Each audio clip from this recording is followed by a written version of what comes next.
natural world is amazing.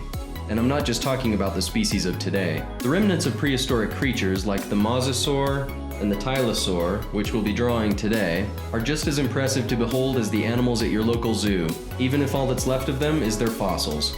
This is where your imagination comes in. To view these beasts in their prime, whether that was in the midst of the Triassic, Jurassic, or Cretaceous, would have been nothing short of spectacular. But today we can appreciate their descendants.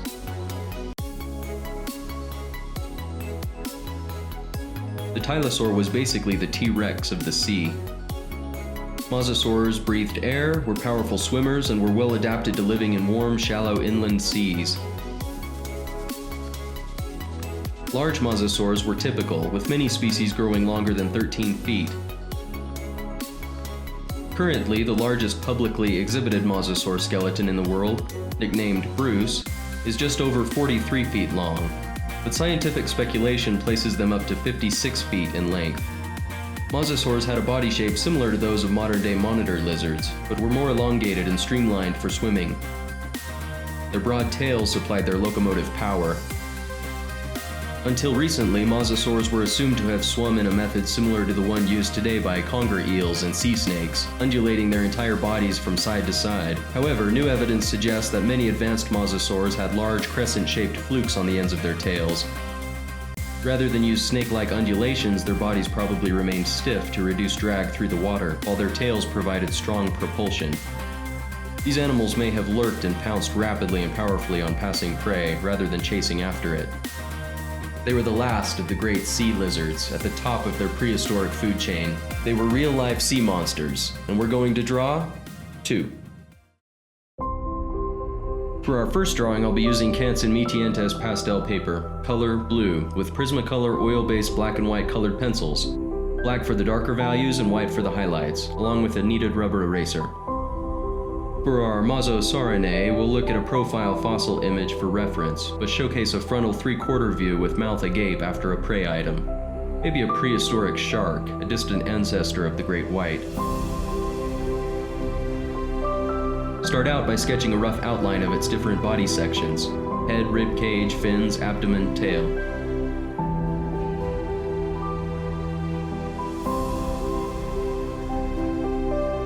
Overall, we'll give the pose a flowing S-curve design, primarily in the tail, as that's what gave it speed for hunting.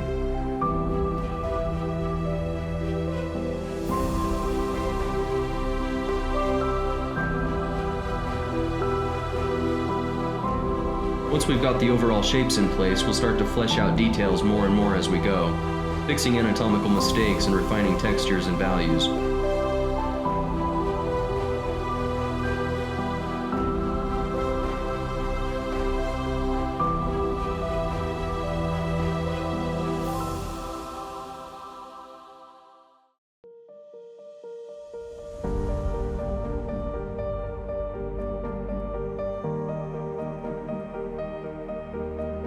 What's a sea monster's favorite dish? Fish and chips.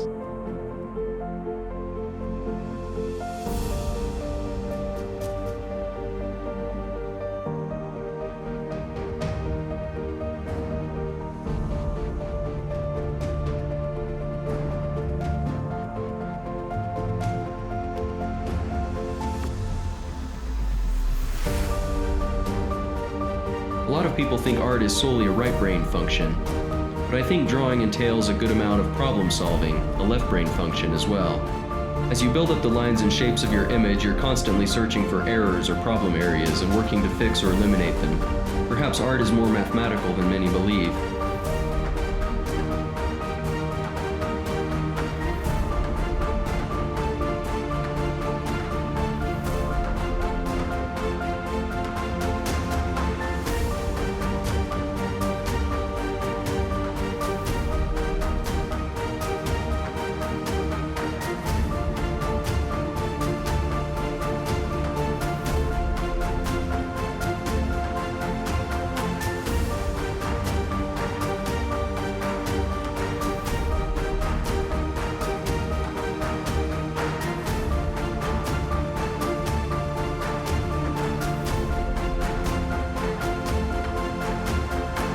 Having somewhat studied dinosaur and animal anatomy, I do my best to take what skeletal reference I have before me and apply the musculature and skin textures that I believe would fit naturally over the fossil frame.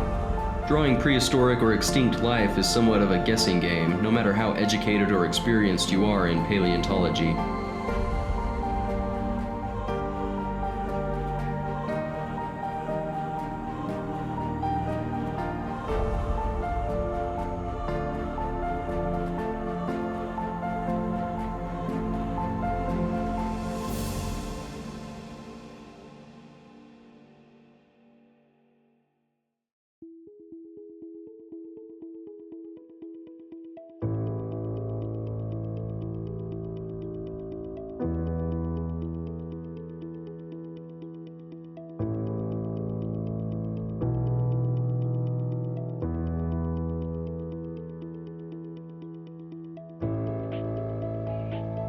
On a related note, what do you get when you cross a baker with a hammerhead? A loan shark.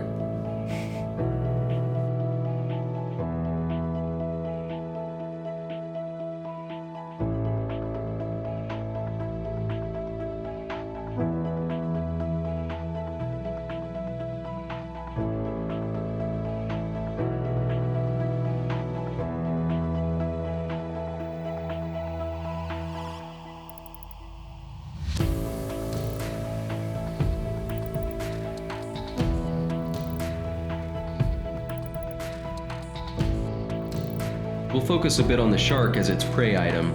Sharks really haven't changed that much since prehistoric times, so I feel fairly safe in drawing a modern-looking white shark. We'll make this one a juvenile. How terrifying that there were actually creatures that made one of today's most formidable predators look small.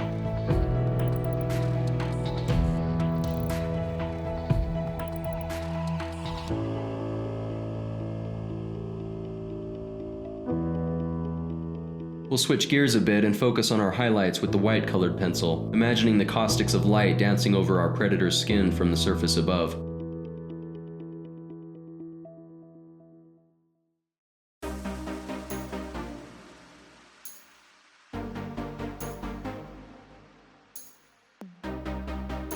I'm using a lot of variation in tone, light and dark, as you have to consider three main objectives.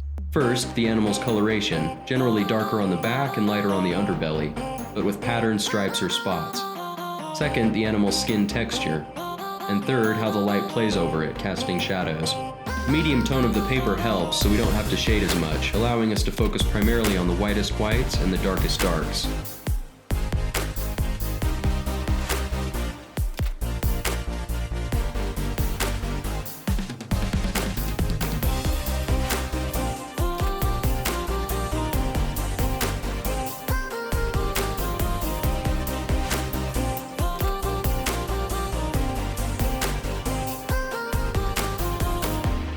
It's sort of a dance with pencil and paper, figuring out where the light might hit your subject, or where the blackest shadows should lie.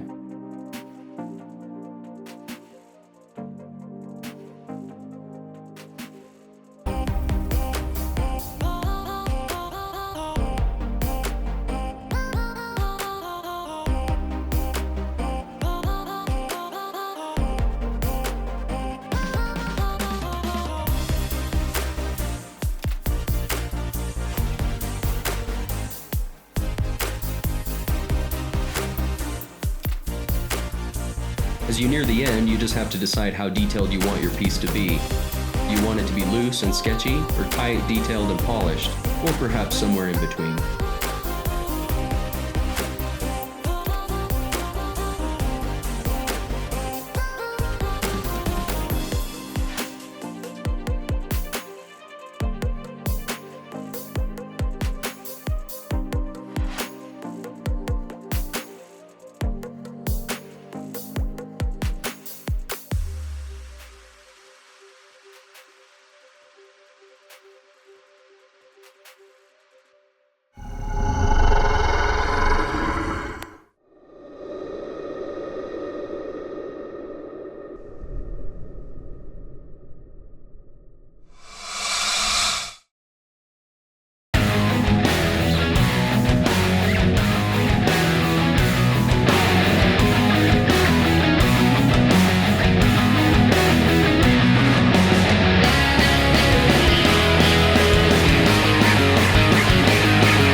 For our Tylosaur, we'll go for a little different look, using smooth surface Bristol paper as a support and indigo blue colored pencils. The Tylosaurinae are a subfamily of mosasaurs and have been recovered from every continent except South America. They gave rise to some of the largest mosasaurs and came to dominate as apex predators in marine ecosystems, surviving to the end of the Cretaceous and covering a period lasting around 20 million years.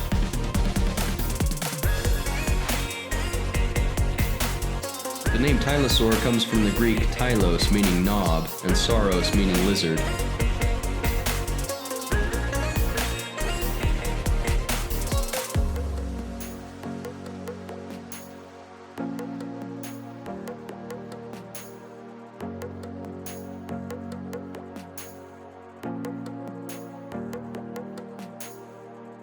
What do you call a sea creature that tells witty jokes? A wise kraken.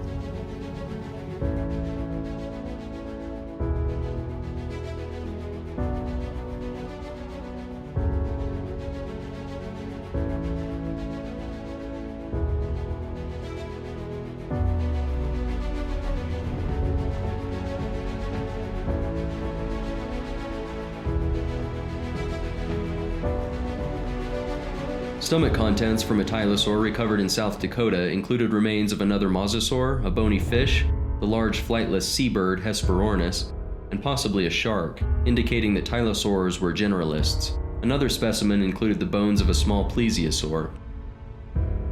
For those of you that don't know what a plesiosaur is, think Nessie or the Loch Ness Monster. Speaking of which, did you hear about the man who tried to cross the Loch Ness Monster with a goat? He had to get a new goat.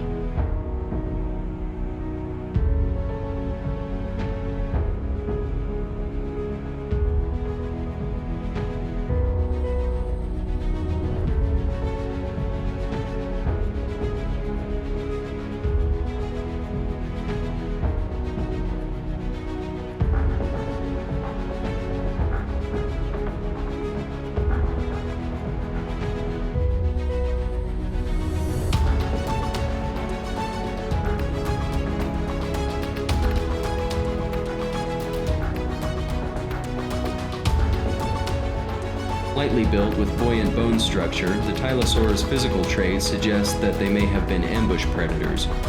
They were among the largest mosasaurs, with some species reaching lengths of over 36 feet, making them among the largest of all marine reptiles.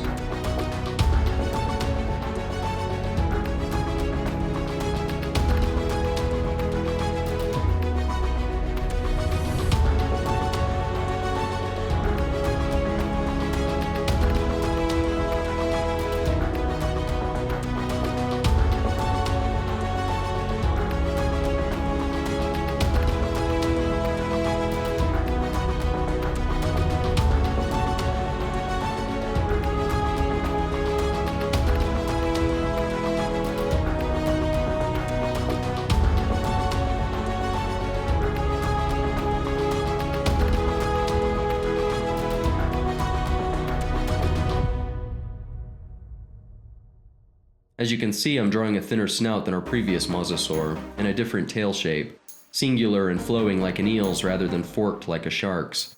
I'm also smoothing out the bony spinal crest that I drew on the mosasaur, which was similar to a crocodile's back, based roughly on my fossil reference as well as for variety's sake. They could have looked either way, so far as the experts know.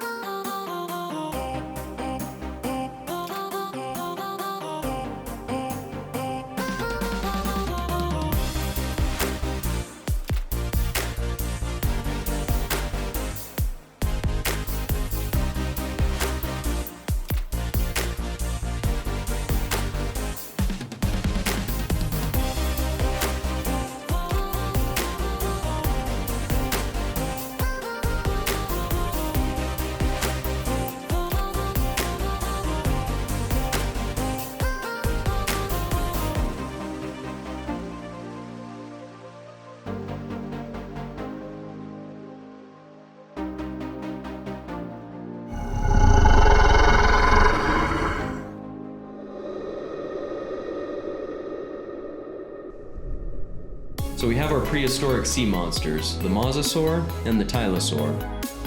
Thanks for drawing them with me. Until next time. Keep practicing.